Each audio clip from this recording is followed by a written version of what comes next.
अगर आप भी ई-कॉमर्स स्टार्ट करना चाहते हो लेकिन समझ नहीं आ रहा कि कहाँ से स्टार्ट करें और किस तरह से स्टार्ट करें, तो इस वीडियो में मैं आपको सिंपल रोड मैप बताऊंगा जिसके जरिए आप ई-कॉमर्स बिजनेस स्टार्ट कर सकते हो। सबसे बड़ी प्रॉब्लम यह है कि बिगिनर्स को मुकम्मल रोड मैप नहीं मिलता, जिसकी वजह से वो ई-कॉमर्स तो स्टार्ट कर लेते हैं लेकिन उन्हें पता नहीं होता कि ई-कॉमर्स किसको कहते हैं, ई-कॉमर्स बिजनेस किस तरह से काम करता है। सबसे बड़ी प्रॉब्लम यह है कि बिगिनर्स को मुकम्मल रोड मैप का पता नहीं होता, जिसकी वजह से कभी तो वो शॉपिफाई स्टार्ट करते हैं, कभी अमेजोन करते हैं, कभी उनको प्रोडक्ट नहीं सही मिलता, जिसकी वजह से 5 से 10 दिनों में ही गिव अप कर देते हैं। ज्यादातर लोग ई कॉमर्स में इस वजह से फेल हो जाते हैं क्योंकि उन्होंने ई कॉमर्स तो स्टार्ट कर लिया होता है लेकिन उनको पता नहीं होता कि ई कॉमर्स का मुकम्मल प्रोसेस क्या है। तो वही मैं आपको इस वीडियो में समझाऊंगा कि ई कॉमर्स क्या होता है या किस तरह से काम करता है। अगर आपने ई कॉमर्स को स्टार्ट कर लिया है तो आगे आपने इसको किस तरह से लेकर चलना है। तो वीडियो को अगर तक लाजमी देखिएगा। चलते हैं टॉपिक की तरफ। तो सबसे पहले हम ये समझ लेते हैं कि ई कॉमर्स बिजनेस क्या है। ई कॉमर्स का सिंपल मतलब ये है कि आपकी कोई फिजिकल शॉप नहीं होती, आपने ऑनलाइन स्टोर बनाना होता है और वहीं पर अपनी प्रोडक्ट को बेचना होता है और कस्टमर आपसे ऑनलाइन प्रोडक्ट ही खरीदते हैं। तो ये तो होगी सिंपल ई कॉमर्स की डेफिनेशन। फॉर एग्जाम्पल, आप शॉपिफाई या अमेजोन पर अपनी प्रोडक्ट को बेचते हो, कस्टमर आपसे ऑनलाइन प्रोडक्ट को ही खरीदता है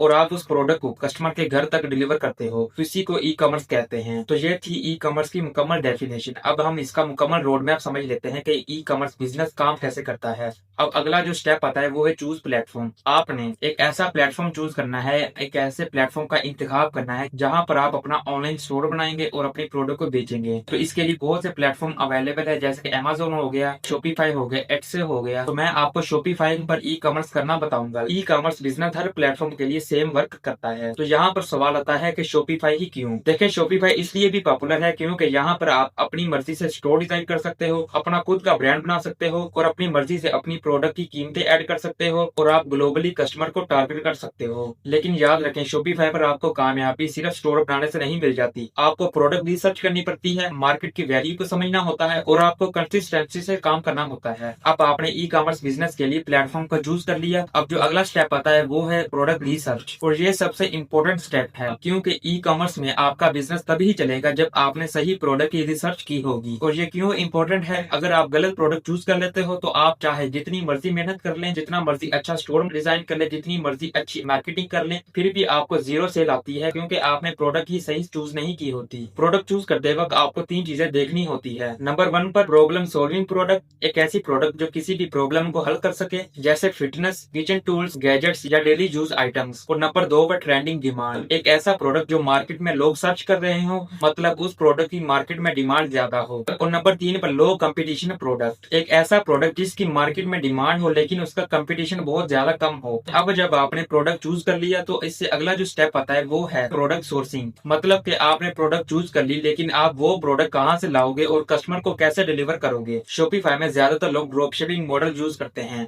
जिसमें वो प्रोडक्ट का स्टॉक अपने पास नहीं रखते, वो कस्टमर से ऑर्डर लेकर डायरेक्ट सप्लायर से वो प्रोडक्ट खरीद कर कस्टमर को डिलीवर कर देते हैं, जिसकी वजह से आपको खुद कस्टमर को प्रोडक्ट डिलीवर करने की जरूरत नहीं होती। आप वो कस्टमर का ऑर्डर सप्लायर को देते हैं, सप्लायर खुद ही आपकी प्रोडक्ट पैक करके कस्टमर को उसके एड्रेस पर डिलीवर कर देता है, जिसमें आपको सिर्फ प्रॉफिट मिलता है। यहाँ पर सवाल आता है हाउ टू सोर्स प्रोडक्ट। आप अपनी सोर्सिंग के लिए ऑनलाइन वेबसाइट से सप्लायर ले सकते हैं, जिसके लिए मैंने ऑलरेडी वीडियो बनाई हुई है, वो भी आप जाकर देख सकते हैं। अगर आप ऑनलाइन वेबसाइट से सप्लायर नहीं लेना चाहते तो आप फिजिकल भी किसी मार्केट को विजिट कर सकते हैं, जैसे कि फैसलाबाद, लाहौर में बहुत बड़ी बड़ी मार्केट्स हैं। आप वहां पर दुकानदारों से अपना तारुफ करवाएं कि मैंने ये काम स्टार्ट किया है, मैं इन चीजों को सेल करना चाहता हूँ और आपने मुझे इतनी प्रोडक्ट को अरेंज करके देना है। आप उनको पेमेंट कर देंगे, आप अपनी प्रोडक्ट को स्टॉक भी कर सकते हैं। लेकिन सप्लायर चूज करते वक्त आपको 3 चीजें लाजमी याद रखनी है, जिसकी वजह से अगर आपने जिन 3 चीजों पर काम नहीं किया तो आपकी प्रोडक्ट पर सेल भी बहुत कम आएगी। अगर कोई ऑर्डर कर भी देता है तो आपको बहुत ज्यादा रिटर्न्स आ जाएंगी। नंबर 1 पर जो स्टेप आता है वो है प्रोडक्ट क्वालिटी। आपने किसी भी प्रोडक्ट को सप्लायर से लेने से पहले उसकी क्वालिटी चेक करनी है। अच्छी तरह से आपने अपनी तसल्ली करनी है कि जो प्रोडक्ट आपको सप्लायर दे रहा है उसकी क्वालिटी तो लूज नहीं है। अगर क्वालिटी अच्छी है तभी ही आपने सप्लायर से वो चीजें देनी है। नंबर 2 पर डिलीवरी टाइम। आप जो भी प्रोडक्ट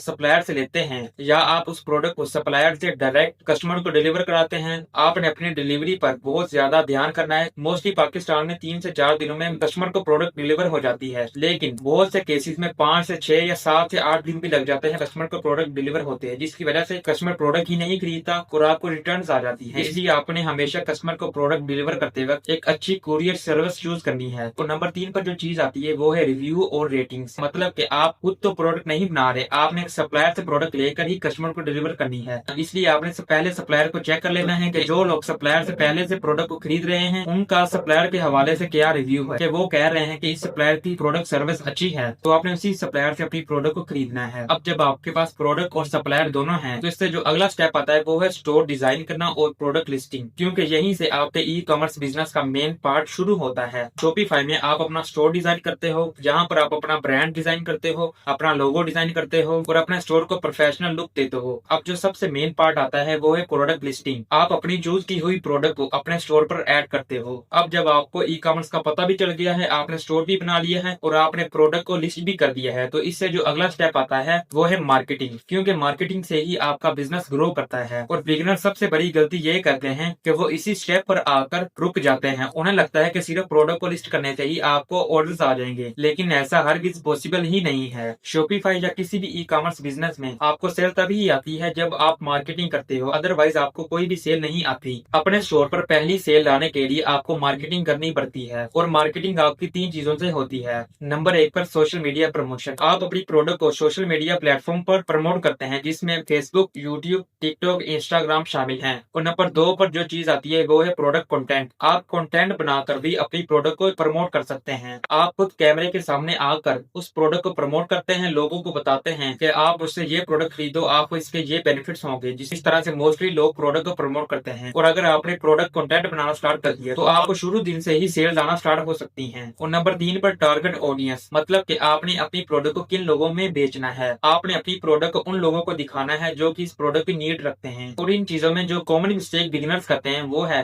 बिगिनर सिर्फ अपना अकाउंट और अपना स्टोर बनाकर बैठ जाते हैं कि हमने प्रोडक्ट को लिस्ट कर दिया है, अब हमें खुद सेल आना स्टार्ट हो जाएगी, जबकि ऐसा मुमकिन ही नहीं है। बिगिनर सबसे बड़ी गलती ये करते हैं कि वो मार्केटिंग नहीं करते, जिसकी वजह से उनको सेल्स आती ही नहीं है। वीडियो हेल्पफुल लगी हो तो वीडियो को लाइक जरूर कीजिएगा। मिलते हैं अगली शानदार वीडियो में, तब तक के लिए अल्लाह हाफिज़।